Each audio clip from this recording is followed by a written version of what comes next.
Between 1969 to 1972, NASA, the American National Aeronautics and Space Administration, allegedly flew 6 successful manned missions to the moon, where they did everything from playing golf to speeding around in a dune buggy to receiving a live phone call from President Nixon. In reality, when examined in depth with a critical eye, however, these staged events are found to be nothing but a monumental hoax perpetrated on a gullible and unsuspecting public. 1. To begin with, the moon itself is simply a luminary, a non-physical light in the sky, and not a spherical terra firma planetoid as maintained by NASA and modern astronomy. On clear days, you can see for yourself, during a waxing or waning cycle, the blue sky through the moon. On clear nights, during a waxing or waning cycle, it is possible to see stars directly through the surface of the moon. And during each new moon, the moon completely disappears from view and remains invisible for that one day per month.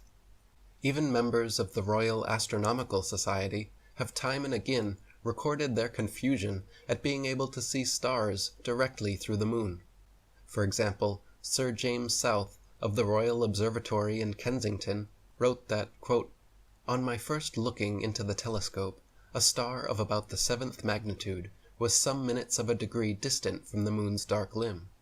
I saw that its occultation by the moon was inevitable, but the star, instead of disappearing the moment the moon's edge came in contact with it, apparently glided on the moon's dark face, as if it had been seen through a transparent moon, or as if a star were between me and the moon. I have seen a similar apparent projection several times. The cause of this phenomenon is involved in impenetrable mystery." A star occulting a crescent moon has long been a popular symbol of Islam, was the symbol of the Ottoman Empire, is found on the flags of Algeria, Azerbaijan, Libya, Malaysia, Mauritania, Pakistan, Singapore, Tunisia, Turkey, and in the coat of arms of countries from Croatia to Germany, Ireland, Poland, Portugal, Romania, Sweden, Ukraine, and the United Kingdom. Nowadays, however, thanks to decades of NASA propaganda, people believe against the evidence of their own senses that the moon is a physical terra firma planetoid capable of walking on. 2. Basic physics proves that not only has man never flown to the moon, but that the entire concept of a vacuum of space is impossible. NASA and modern astronomy claim that the Earth's atmosphere spins perfectly along with the Earth up to an indeterminate height where it allegedly meets the vacuum of space. Anyone who has punctured an aerosol canister knows, however, that a positive pressure system adjacent to a negative pressure system must have a solid barrier separating them, or else they will equilibrate. Furthermore, at ground level, this spinning atmosphere supposedly travels around 1,000 miles per hour and increases in speed with altitude, so that by 250 miles high, where they claim the International Space Station orbits, the atmosphere and everything in it are allegedly traveling a ridiculous 17,500 miles per hour, the speed of a bullet. This means the astronauts in their rockets were traveling faster than a speeding bullet when finally they popped out of the Earth's spinning, pressurized atmosphere and into the non-spinning, non-pressurized, non-atmosphere of the vacuum of space. Even if they could somehow survive such a transition, once in the supposed vacuum of space, it would be impossible to continue steering, because all propulsion systems require the air in the atmosphere to push against. In a vacuum, there is no such counterforce, so all propulsion, rather than sending the rocket forward, would instead send it spinning wildly and randomly out of control. In recent years, NASA has attempted damage control regarding this issue by now claiming that the moon is actually still within the Earth's atmosphere. But this doesn't change the fact that they stood by this impossible claim for decades. 3. The amount of radiation claimed to exist in space, especially through the so-called Van Allen belt, was far too strong for the astronauts' flimsy suits. Starting at an altitude of 1,000 miles up to approximately 15,000 miles, NASA claims there exists a deadly band of radiation that would kill or seriously injure anyone passing through in a matter of minutes. One Russian study stated that the amount of radiation present on the moon would require astronauts to be clothed in 4 feet of lead in order to avoid instant death.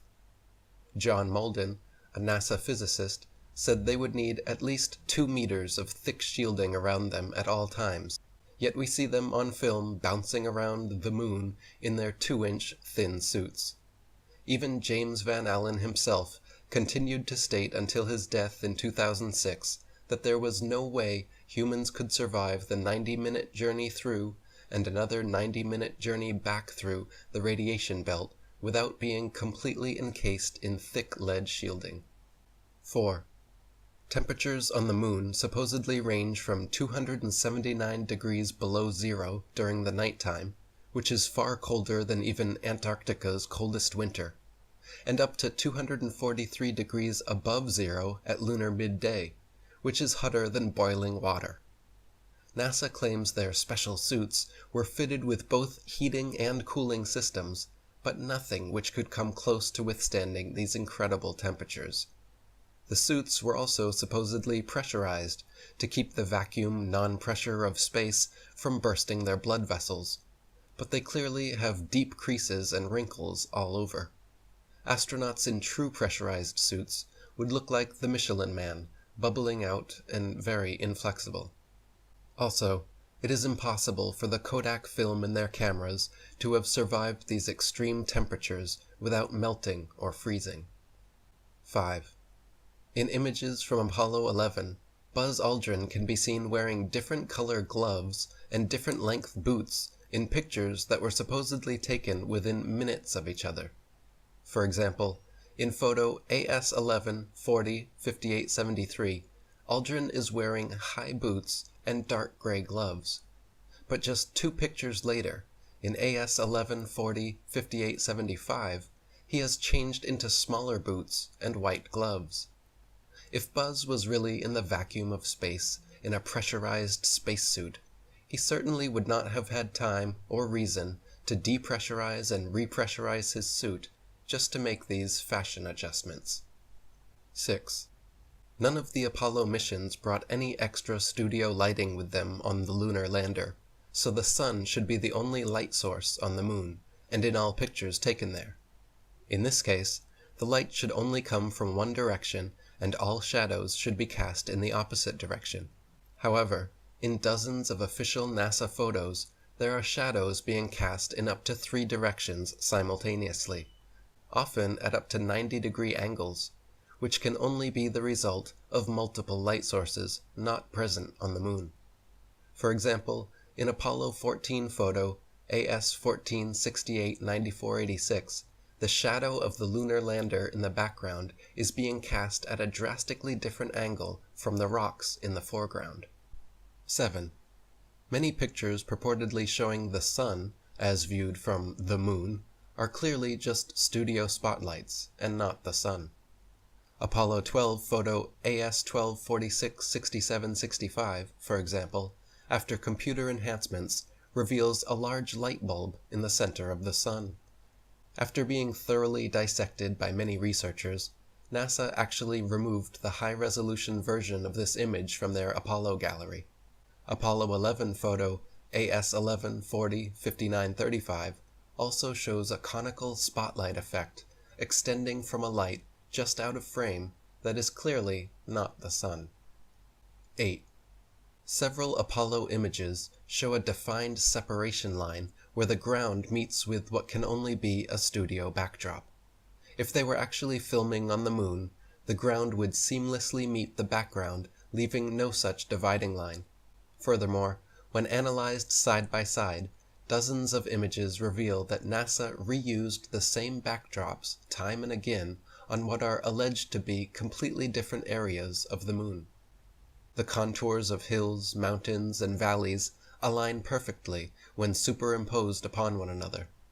For example, Apollo 15 image AS1582-11057 shows the lunar lander set against a very unique and distinct mountainous backdrop, which, when superimposed over image AS-15 82-11-082, aligns exactly, but with no lunar lander, and a different foreground. Another example is Apollo 17 image AS-17 143-21-972, showing a mountain in the background with a clear foreground, while image AS-17 136-20707 shows the exact same mountain, but now with several large rocks and boulders appearing in the foreground. There are dozens more examples of such repeated backdrops being used over the course of the Apollo missions. 9. Computer enhancements of many NASA images reveal photo manipulation and evidence of studio trickery. For example, as the Apollo 17 lunar lander lifts off, photo AS-17 151-23201 shows a clear shadow being cast on the ceiling of the studio. Similarly, Apollo 14 image AS-14-64-9089, when yellow and blue are subtracted from the chroma scale, shows what can only be studio lighting reflecting off a black background. Another Apollo 14 photo, AS-14-66-9306, shows shadows of reticule crosshairs suspended in air over a print underneath, proving it doctored and not an original as claimed. Apollo 12 image AS-12-49-7278 clearly shows several studio lighting lens flares caused by multiple overhead lights, and Apollo 12 image AS-12-48-7071 shows what appears to be an overhead light reflecting in Alan Bean's helmet. 10. Computer enhancements done on images of the Earth taken from the Moon reveal clear photo trickery. By gradually removing the hues comprising black from the backgrounds, a bright rectangular artifact appears around the Earth, proving it to be a composite image. For example, Apollo 11 photo AS-11-44-6642, when manipulated in Photoshop, shows a distinct separation line where the Earth was added into the image.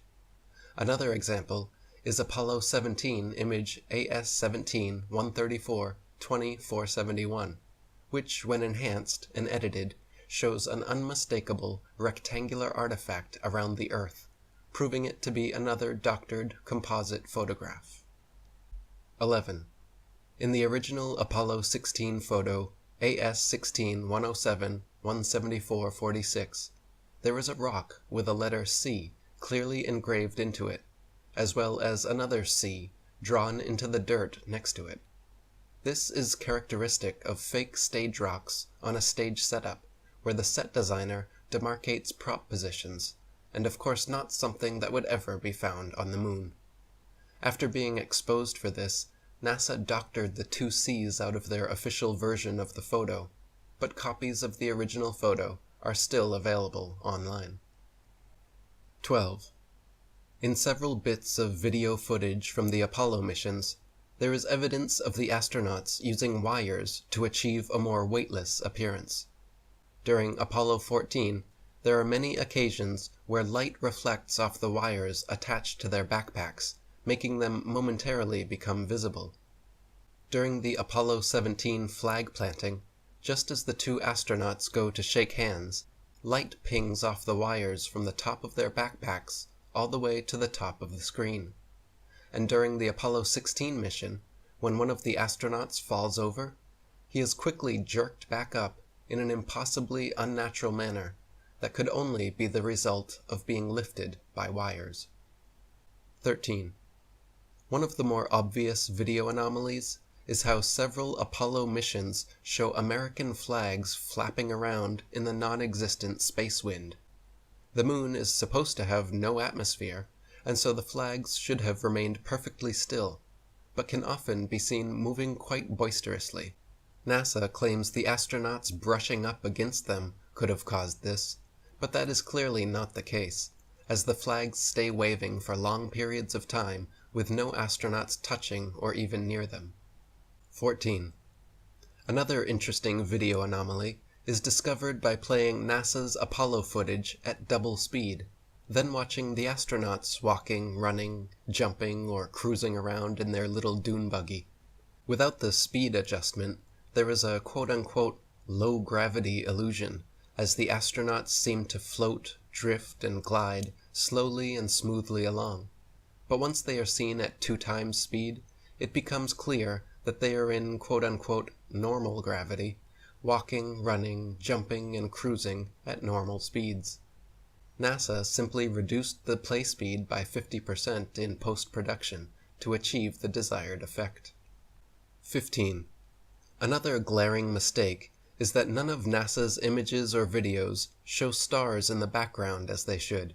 Just complete blackness, likely because exact star maps, as they should appear from the moon, would be nearly impossible to fake accurately. The testimony of different astronauts on different missions, in their autobiographies and interviews, just muddies the waters even more, some of them bragging about the, quote, astonishingly brilliant light of the stars, and others saying that they, quote, don't remember seeing a single star while on the moon. Such inconsistent testimony, and the fact that none of NASA's moon pictures feature any stars anywhere in their appropriate positions, is yet more strong evidence of studio fakery. 16.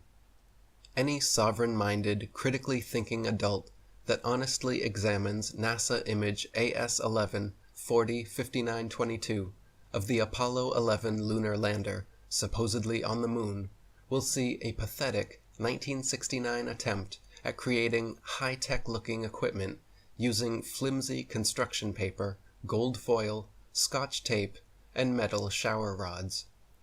The idea that the piece of junk shown in this official NASA photograph flew to the moon and back is so ludicrous it's laughable. Most unbiased viewers would assume your average high school art class could construct this contraption without much struggle. But official NASA spokesman and astronaut Don Pettit assures us that actually this 1969 technology is so advanced that even with their multi-billion-dollar yearly budget, they cannot for the life of them recreate it now. I'd go back to the moon in a nanosecond, Don informs us, but NASA destroyed that technology, and it's a painful process to build it back again. Apollo 11 mission controller Harold Loden was quoted saying, "The skin on the crew cabin was very thin, and that was all done because of weight saving. If you really took your finger and poked hard at it, you could poke right through the outer skin of the spacecraft. It was about the thickness of 2 layers of aluminum foil." Project manager Thomas Kelly concurred, noting that the skin, the aluminum alloy skin of the crew compartment, was about 12 1/1000ths of an inch thick, equivalent to about 3 layers of Reynolds wrap that you would use in the kitchen. And Apollo astronaut Jim Lovell said, "Whenever I saw a model of the lunar module, it had these rigid sides and really looked strong. Turns out that external portions of the lunar module are actually made up of mylar and cellophane, and it's put together with Scotch tape and staples. We had to have pads on the floor because if you dropped a screwdriver, it would go through the floor." 17. Apollo 11 image AS11 405926 shows a close-up of the foot pads of the lunar lander without a speck of dust on them and without a burn print or crater under its 10,000-pound thrusters, as if the LEM was just gently set down in place by an overhead crane. NASA scientists, in their own documents, were worried about the lander falling into its own massive burn radius, yet there it sits, with no burn print and spotless clean pads. Even the astronauts' boot prints made deep impressions in the ground, but somehow the lander's thrust of 2,500 newtons left not a trace, no blast hole, and no dust on the pads. 18. During the Apollo 11 mission, Richard Nixon made a historic phone call from Washington, D.C. to Neil Armstrong on the moon, showing both men live on split-screen TV. AT&T Archives states that the call, quote, went from the Oval Office in Washington, D.C. to Houston, where it was routed into space via mission control through the capsule communicator. Even with today's far superior telecommunications technology, and at far shorter distances, there is a necessary delay, at least a few seconds in both directions. Yet when Nixon and Armstrong spoke, there was no discernible delay whatsoever. 19. Another solid proof of NASA's lies came with examination of the many supposed moon rocks given to museums the world over by Neil Armstrong and Buzz Aldrin. Shortly after Apollo 11, private investigator Paul Jacobs reported asking the U.S. Department of Geology head whether he had examined the moon rocks and if he could verify their authenticity, to which the geologist simply laughed and insinuated that people high in the U.S. government knew all about the cover-up. More recently, in 2009, curators at Amsterdam's Rijksmuseum investigated their moon rock personally given to them by Armstrong and Aldrin in 1969, only to find that it was actually just a worthless piece of petrified wood from Earth. 20. Not only is the entire video record fraught with fraud, but after years of ignoring Freedom of Information Act requests, NASA finally officially claimed in 2001 that all the original Apollo 11 videos had conveniently disappeared from their records so no one could analyze them. They would have us believe that they spent over $30 billion, a decade of unceasing preparations, then succeeded in the most historical achievement of mankind, but accidentally lost the video evidence. Those blurry, ghostly, black and white images shown on TV were purposely lousy, because NASA insisted at the time that all TV networks must broadcast directly from a big screen display in their operations room, a mandate which all the major networks accepted, and so what the public saw was just a video of a poorly magnified video, and now it is impossible to watch or examine the original. Not only have the Apollo 11 videos disappeared, but NASA claims to have lost all original audio tapes from the Apollo missions, and that their contractors have lost all prints and plans for the lunar rover, LEM lander, and Apollo ship engines. This is no different than a school child making excuses about a dog eating his homework when asked to show proof. The preponderance of evidence is stacked so high against NASA that anyone who honestly and unbiasedly investigates the so-called moon landings comes to the same undeniable conclusion. All of the Apollo missions were faked on Earth, using a variety of Hollywood trickery.